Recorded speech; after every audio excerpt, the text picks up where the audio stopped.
Ya mugamba abantu abanze Black Joe Ismail komyo na mawulira amalala. Nga bulijjo ze Ismail mawulire gembambali kyagabira agafa mu nsi ne kuno gendese gawogera ku muzungu muntu muzibu nnyo ate omwesigulirangako. Waliwo story efulumye ngenda yikusomera ogibulire okakasa abazungu bantu bazibu nnyo tobeesigulirangako. Gwolaba oyo Polish foreign minister wa Poland bamwita Sikorski yabadde agamba nti Polish foreign minister Sikorski explained why Ukraine will never join NATO. Foreign minister w'ensonga zebweerru w'eggwanga libayita Poland yannyonnyodde lwaki Poland tesobola kuyingira NATO. Tuteeke opooza awo.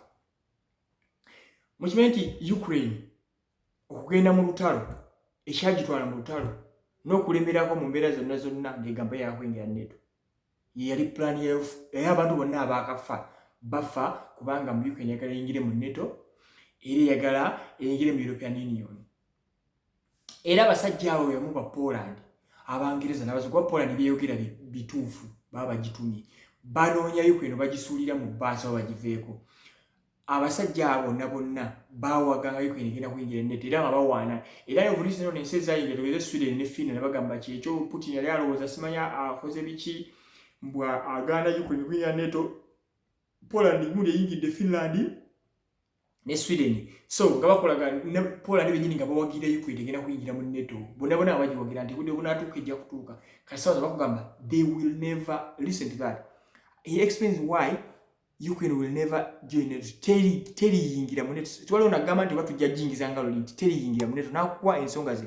Bagamba according to him there are no plans to invite Kiev to the alliance summit in July.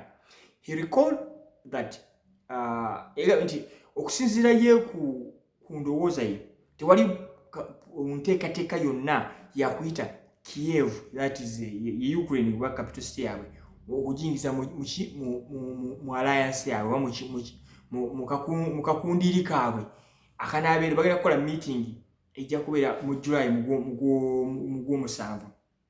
He recalled that security guarantees had already been applied to Sweden and Finland and there was no need to create a transition period. Yagambye nti kubanga ye Ukraine ngegamba nti eyagala security guarantees okitegeera nti simu kuba byonna bigirwayo ebyo mu busaya bwabwe bufune security guarantees n'ebyo ebikola tebina gye bijiyamba kubanga security guarantees ki nti kuba omuntu okuwa security guarantees kiba kigamba nti singa ogamba nti bwe bakuwa security guarantees ugeze Bungereza wakati ensi ezimu yakola yasayininga dde opapula nabo osimanya Bungereza yasayininga nabo endagaano oba n'ensi endala ki ezasayininga naye security guarantee etegeeza nti singa omuntu aba akulumbye omuntu ono asayiniza nawe security guarantee asobola okujja n'akulwanirako oba n'alumu naye n'akuba ensi eyo kyokka ensi zonna zasayininga nazo tewali nsi n'emu esobola kugenda mu lutalo neraki oba tewali eyagala kati security guarantees ki tuyongere mu maaso. N'agamba nti in relation to Ukraine security guarantees would become an invitation for NATO to go to war with Russia. Akugamba nti ensi zibawadde security guarantees for example Finland whatever kiringa ati kitwale nti Ukraine balinga abagikozesa okutuukiriza ebigenda kubanga ebigendo bya Ukraine bya NATO kusobola kufuna market yabya kuwansa bya America na influence kati ke bayingiza Finland ne Sweden balinga abaga Ukraine bakyajagala kyokka Ukraine yo mukwewana kwaderiko ne mu West nga bagiwaana nti kulaba kati waba Putin yadde agamba bwati tuyingiza zi Finland ziyingidde mu NATO kiringa ekigendo kyabwe kye kwa kwendire bamaze okuwa security guarantees oba mu guarantee mu Uganda bakiki nti omuntu oga nti okukyonza okwesigulirako oba security oba obukuumi bamaze okuwa zirensi tine bakuga nti okuyingiza Ukraine okujiwa security guarantees kitegeeza kijja kwa kibeetaagisa babanga bagenda nti bayisa olutalo wakati waabwe ne Russia ate kibataagala bakibatasobola uliriza n'amaana agamba I doubt that the public in most European countries, including Poland, is ready for this, the minister said. N'agamba nti tasuubira nti waliwo ensi ya Europe n'emu eyagala okugenda mu lutalo ne Russia. Era tasuubira nti bannansi ba Europe bakyagala. Kati abaffe omuntu yeebuuza olutalo lwonna abantu baffe Ukraine bafiira ki? Okitegera because in the end kikulaga nti ebintu byonna binagwa Ukraine tejja kuyingira mu Nato naye ng'efiiriddwa abantu ate ng'ekoze Russia yagisaba. Lwaki tebaatula from the start ne bagamba kale tukkiriza tujja kuyingira mu Nato naye tuwembere kubanga olaba security guarantees Russia liso zibakkiriza ne bagamba tugeze kuba Russia ekyeyagala security guarantee erina okubaako.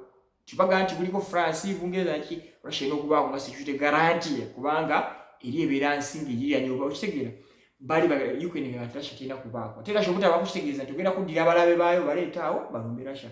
So ekikoza video kinneewuunyisa nti Ukraine bagizanyidde ku bwongo. Ukraine yakafiirwa abantu abagenda mu miliyoni.